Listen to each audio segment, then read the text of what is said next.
Many of you might know the zombie series Marvel has released a while ago, a Marvel Universe event in which everyone gets involved with a zombie apocalypse. But Marvel was not the only one that introduced a zombie event into their comic book universe. That's right, DC's Blackest Night. I mean, it's in the title, what else would I be talking about? With the obvious gimmick of zombies that has become more and more popular, but ironically doesn't die as time goes by, people could have just predicted that the hype would reach the comic book market. Hence that DC eventually came with a concept for a zombie uprising.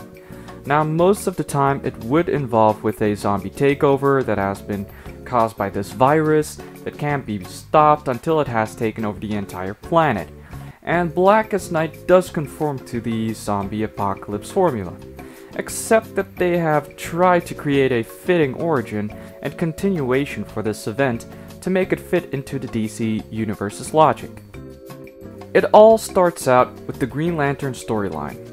Here, one of the Guardians named Scar has gotten corrupted after a confrontation with the Anti-Monitor. Scar, after the event, seems to be under the influence of a dark presence, this dark presence being the entity of death, who is named Necron. Scar recruits Black Hand as the very first wielder of the Black Lantern ring, and from there starts the Black Lantern Corps. Now to become a Black Lantern, you have to die first, but in some cases people can be forced to become a Black Lantern while being alive. Also, the Black Lanterns feed on the hearts of those whom carry great quantities of emotions, which after consumption of those hearts, charge their rings. Their ultimate goal? To extinguish the light of life. As I said, it's fairly obvious that they did follow the zombie formula, but they've modified a lot of it to not be out of place with the continuity that their comics follow. Also, my summary of this event is very narrow. I mean, I've read almost every Blackest Night book, from the original book Blackest Night to some of the extended works like the Green Lantern one and both volumes of the Black Lantern Corps.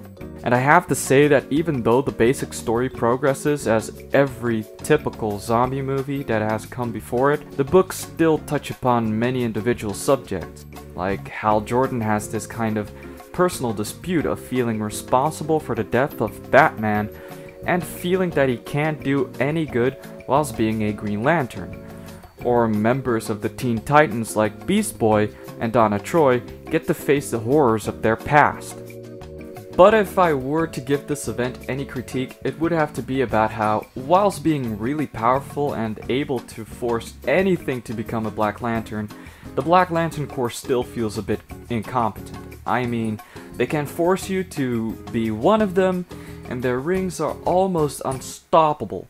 If the Black Lantern Corps wanted to take over the entire universe to eventually eliminate that which is life, they could do that within an instant. There's this one moment where you get to see the sea of Black Lantern rings, like this mist of doom.